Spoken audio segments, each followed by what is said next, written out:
Following on from a previous video we did on the PVCheckS Pro Plus with a step-by-step guide, this is the new PVCheckS One Plus. So today we're going to go through its capabilities step by step and help them installers out there who have got a PVCheckS One and want a quick step-by-step guide.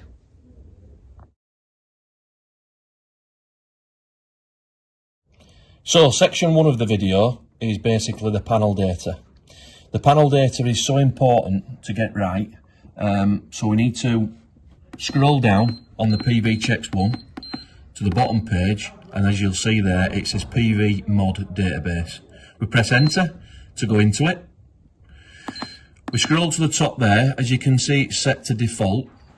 This is one that I've prepared earlier, so you can see that it's a longie. That's the part number obviously of the solar panels. It's monofacial, and all you do is you scroll down and edit. So you can see the manufacturer in there. I've already typed in longie, press OK, panel data, part number, press OK, and then all you do is you go down on your data sheet that you should have from the panels. So that's our panel there, and we go down the STC, and basically we just fill in what's on that data sheet into the PVCheckS One so it knows what panel we're testing.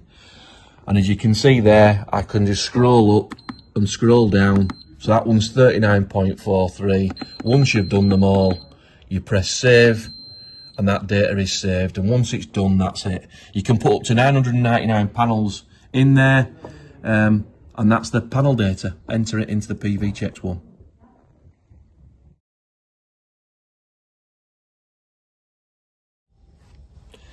On to section 2. Section 2, we're going to talk about there's different ways of measuring the sunlight levels, and actually there's 3 ways of doing that. So again, if we scroll down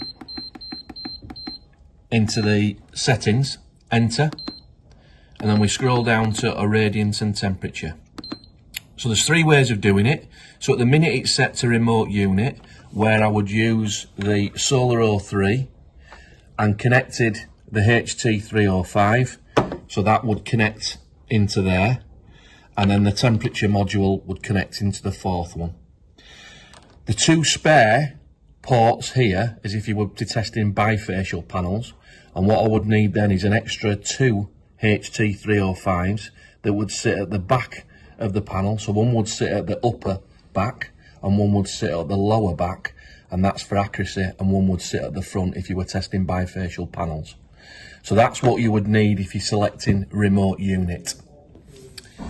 What you can also do is scroll past and you can turn it off. So if you turned up at a job and you couldn't get access to the panels and you didn't want to use the irradiance and the reference cell and the temperature, you can actually turn it off. Or we can move it to direct. So you'll see at the top of the PVCheckS One that I can actually plug directly the HT305, and I can actually plug the temperature probe directly into the PVCheckS One without using the Solar 03. For this demo video, we're going to use the remote unit. You can also see there that it says 100 watts per meter squared, so that's the lowest the tester will allow you to test at. There are other meters out there that will only let you test at 300 watts per meter squared, and those that have done some solar testing will find in the UK that sometimes even getting 100 watts per meter squared is difficult. So this tester will test down to 100 watts per meter squared. So we're going to use the remote unit. So we press save, press escape, and we go to the remote unit on the settings. We turn on our Solar 03 and we go into the menu button and we go down to pairing and press enter. On the tester CheckS One, we click find, and now we're going to find each other. So it's detected the Solar 03. To make sure it's the same one, that's the serial number. So remote unit detected, we press enter because that's the one we want to use. We press enter on the Solar 03, And as you can see there now, it says remote unit connected and it's paired. So that's how we connect the Solar 03 to the PVCheckS One, ready for testing.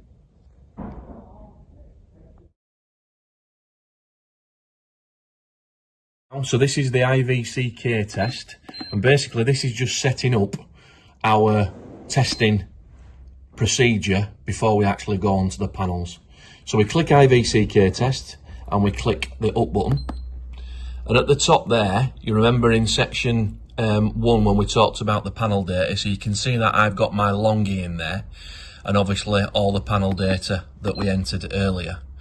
If you did turn up at a job and you've not done the install, you couldn't get on the roof, then what you'd do is you go on to, so I've got a trainer in there, you go on to default and you would test on the default setting. You would still need to know how many modules, how many strings, etc, etc, but if you turned up at a job and you didn't have the panel data, you can test on default, which we'll show you in section 6 of these videos. So we know it's a longy. That's the part number of our solar panels. We've actually got 3 on our training rig. All you do is scroll up and scroll down. 1 string. This temperature module here, so manually, basically you would need to know what the temperature of them panels are, and you would enter it there and scroll up and down. Or you can set it to measure. Measure is using, if you remember, we talked about the Solar 03 and the HT305. So we'd plug the PT305 in there and we would measure it that way. Or we could actually put it directly into the PVCheckS One, the temperature. Or if we set it to auto, which is the preferred setting, actually what it does is from the VOC measurement, it automatically picks up the temperature range of them panels. So you don't actually need a temperature cell. So we scroll down, VOC percentage at 5, 15%. What you can also do is a manual start is actually when you connect up, you can still have to press go. If you set that to auto, soon as it's connected, it will automatically start the test without you having to push any of the buttons. Also, on a previous video, we talked about the optimizer test, which is in section 8. If you were doing a test on the system and there were optimizers on, if we scroll down, we can actually turn off the insulation test. So as part of the IVCK auto sequence, it won't do an insulation test. You would do that on the separate optimizer insulation test, which is in section 8 of these videos. But there's no optimizers on our system, so we're going to leave it at 500 volt. So once you've tested all that and you press save, the data is saved and it's ready for you actually to do the test.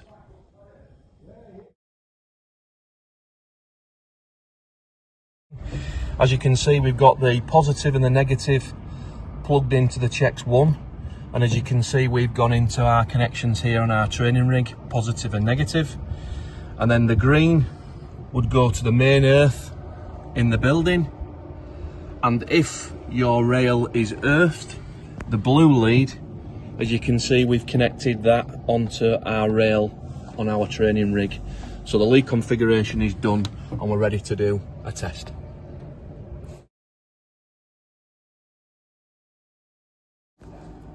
On to the next section, which is the IVCK test with panel data.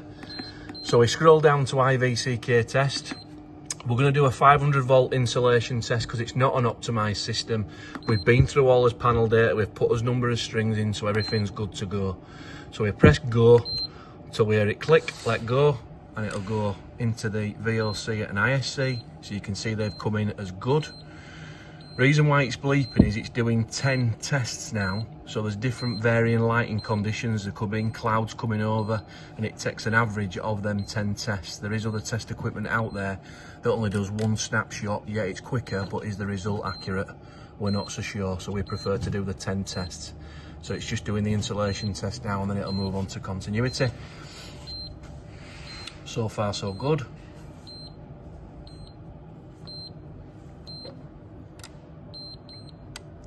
Insulation test is good, continuity reading is good as well, so that system checks out okay. So that's the IVCK test using the panel data. Another IVCK test, but if you turned up at a job and you've not actually done the install, you couldn't get on the roof, you don't know the panel data, you don't even know what the panels are, you'd still need to know how many modules and strings, but you can actually do the test without the panel data. So we go into IVCK test, like so. We go into the setup menu, so you can see that it's got the longy there. You set it to default, you still have to put your modules in and your strings in and everything else. Press save. So now you can see it's testing a default panel because we haven't got any data. So we press go and do the test. It'll come up with not okay, it'll come up with an error message and basically says to you there's no panel data being entered. We know that, so we press enter so it continues the test. It'll come up and say no because obviously it's not got any parameters to look at. So it'll fail it if you like, but if you wanted a snapshot of what that system's doing, you don't have to put in the panel data. As per in this section before, obviously the beeping is the 10 tests and taking an average of different light levels, and then we'll get a reading at the end.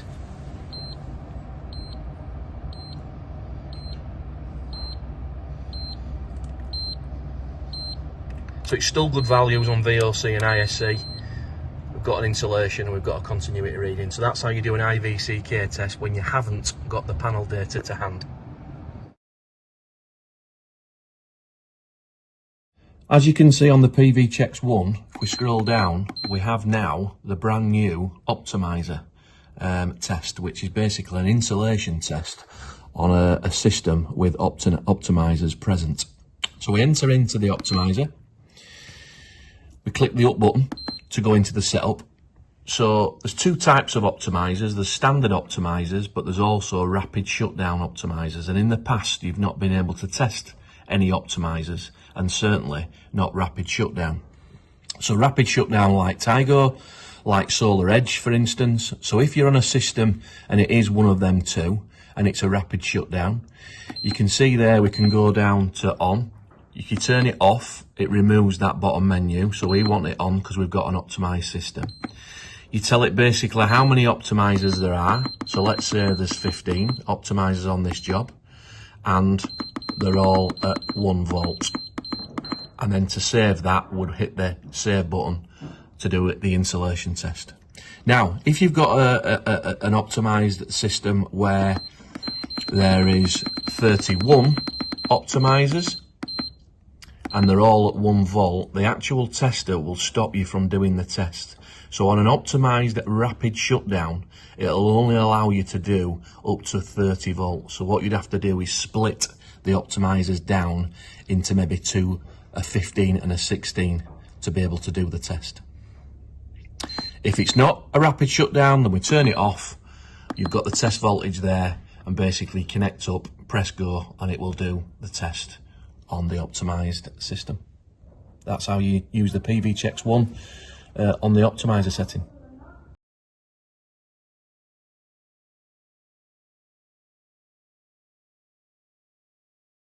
So first of all, we need to put it into PC instrument connection mode, which from the main menu, you just press the up arrow key. You can then select the data transfer section by pressing the enter button. From there, it'll say that it's in PC connection mode. Now, we need to connect the optical adapter to your USB lead that is provided with the instrument.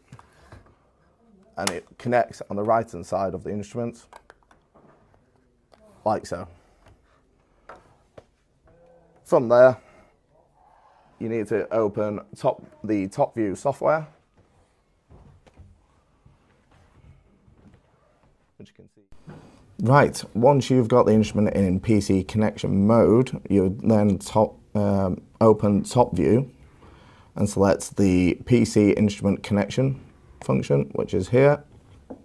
From there, it will prompt you to select the instrument that you want to connect to. So we'll select the PVCheckS Pro within the list here. From there, you just select the COM port the instrument is connected to. In this instance, it's COM4. However, if you needed to find out which COM port the instrument was connected to, you would open up Device Manager, like so, and go down to the Ports, COM and LPT section. From there, it'll tell you exactly which USB serial port the instrument is connected to. In this instance, it is COM4, that you would then select the Find the Instrument section here. It will prompt you to make sure the instrument is in PC connection mode or RS-232 mode.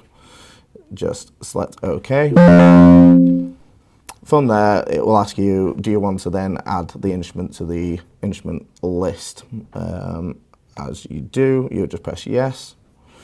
From there, you can then select the PVCheckS Pro from the instrument connected list that has been previously connected on the left-hand side here. And then select the download data section from the command structure here. Press the next section. It will then bring up all the data that is stored within the instrument. You can either select all measurements, or in this case, we just want the last known or stored data, which would be number 5 there, test number 5. You then select download, and from there, you can see all your measurements that you have performed whilst on site. The software does default to intermediate selection of the test data. However, if you wanted to include the irradiance measurements, you would either select detailed or complete section, and as you can see, it will give you your irradiance measurements there as well. From there, you can then export via PDF or Excel. In this instance, we'll just export it to Excel. It'll ask you to obviously put a file name for the test results. In this instance, we'll just use test.